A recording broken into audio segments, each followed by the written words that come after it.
Hey, what's up everyone? So I was sitting here drinking my coffee. We are in the process of moving me out of my home office into my new Facebook Live studio. I am super excited. It has been an amazing journey over the last couple of years. And I just wanted to talk a little bit about, because there are so many misconceptions that people have about the journey that I took in order to go from having a 9-to-5 job into transitioning to having not only one business, but two businesses that I run. And so let's talk a little bit about how I made that transition. It wasn't something that happened very easily. So one of the very first things that had to happen was I had to create a plan. I was working in television, and as you know, people in television can work very, very long hours. And so the very first thing that I had to create was, if I'm really going to give this business a go, I have to create an action plan. I'm a very step-by-step type person. And so that's one of the very first things that you have to put in is an action plan. Now, for those of you guys who are listening to this episode, this is a very stripped down episode. No makeup. My hair's, kind of bed hair. Just woke up, about to, have all of my stuff and ready to go to my live studio. So this is very off the cuff, but I think that it's super important that you guys realize it wasn't something that happened in, 2 months and 3 months. It was like a slow build. And I think that so many people need to hear this, because it's not the most beautiful or graceful or elegant transition. It was a little messy, right? I had to learn how to run a business. A lot of people don't think about, they can't wait to grow this, six-figure business or, multiple six-figure business, but they don't think about what's going to happen once you get there.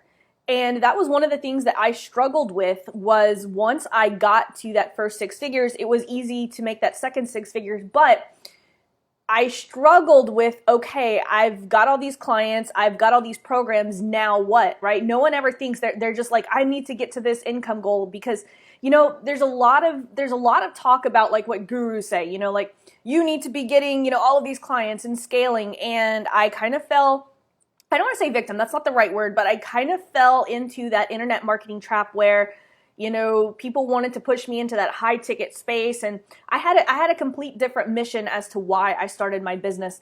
And so one of the very first things that I had to do, and I had to do it very quickly, was find a really good mentor who had the same ideology as I do, and someone that wasn't going to push me into a space that I really wasn't comfortable being in. Now, my agency obviously is a high ticket place to be, and that's okay. That's my bread and butter, and I love it. I work really, really hard to make sure that all of my clients get service, they get the attention that they need, but I knew I had to create some type of residual low ticket offer so that I could still serve the people who were watching my videos. And that's one of the biggest misconceptions, is that people think I started low ticket. That could not have been further from the truth. There's no way I would have been able to quit my 9-to-5 job, 9-to-5. It really wasn't 9-to-5, trust me. In television, no one works 9-to-5. But anyway, you get the point.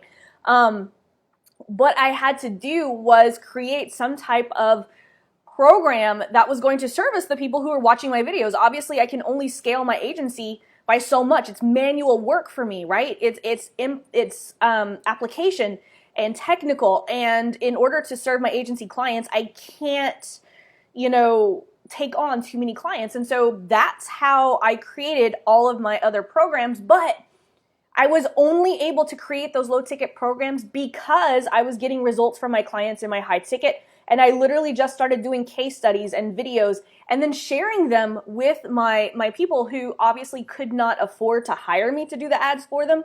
So it's not like I went and created the low ticket offer just for the sake of creating a low ticket offer. I leveraged something that I was already doing. I already had to do ads for my agency clients. So I just started recording them while still keeping my clients' identities, a secret. Some of them, most of my clients allow me to share my results with my students, which is amazing.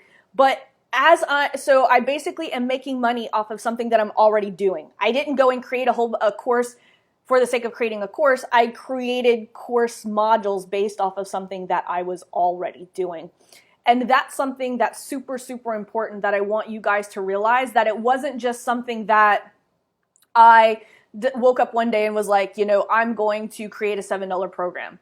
I created the $7 program based off of content that I had already created in order to build my business. And that has been one of the biggest realizations in this whole process, is that creating new programs creates risk. And I don't say this as elegantly as my mentor, Nick Peterson, does, but it was one of the biggest realizations that has allowed me to scale beyond anything that I ever thought that I was going to be able to do based on things that I were already doing. Okay?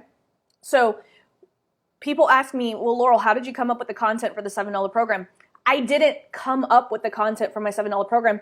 It was all content I was already doing, and I just moved it over to a paid platform with cheat sheets and added resources and my guided support inside my $7 program. It's not just course curriculum.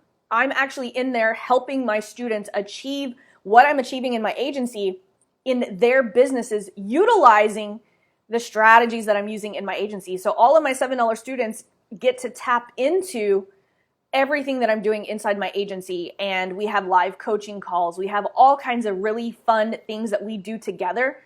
And a lot of people try to replicate what I'm doing with my $7 program. And most of the people who are going to try to replicate what I'm doing with my $7 program, they're not going to do it as effectively, because my $7 program, to me, is not a quote, my money maker. It's my fun time. It's my hobby. I truly love being inside that group.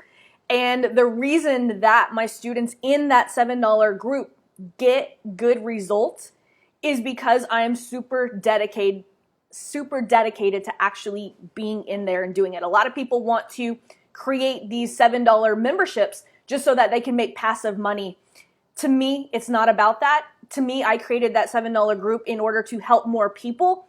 So therefore, I spend a lot of time in that $7 group. A lot of people would be like, wow, for $7 a month, but you know what?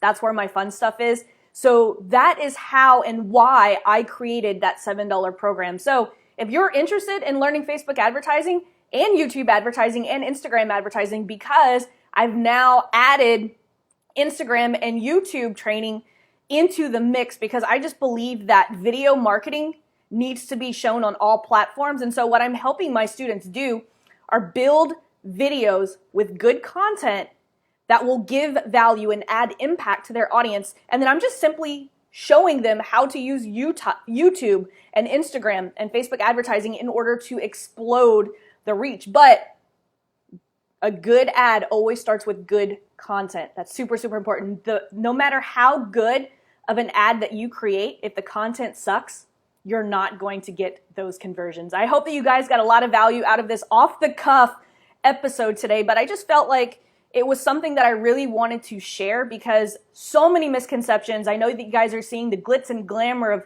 everything that's going on online. I'm just here to tell you guys, it's not an easy road. It's a simple road, but it's not easy. If you guys want, I can share my daily checklist of things that I did while I was working my 9 to 5. I'd be more than happy to do that. If you're listening in the podcast, just send me a direct message, connect with me on Facebook. If you're watching this video on Facebook, just drop a line below and I'll be happy to send that to you. I hope that you guys have an amazing day, and cheers.